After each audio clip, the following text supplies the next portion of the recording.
You left the cap off the toothpaste again? Oh, sorry. I was busy thinking about how you left the dishes from last night. That's not the point. The point is, you're always forgetting things.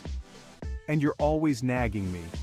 Maybe I forget because I'm too busy remembering all the times you snore. I do not snore that loudly. Loud enough to wake up the neighbors. Fine. But you still forgot the toothpaste cap. Fine, but you still snore. I love you. Even with your toothpaste forgetting ways. I love you too, Snore King. Remember, fights are normal in relationships, but love and laughter can conquer all.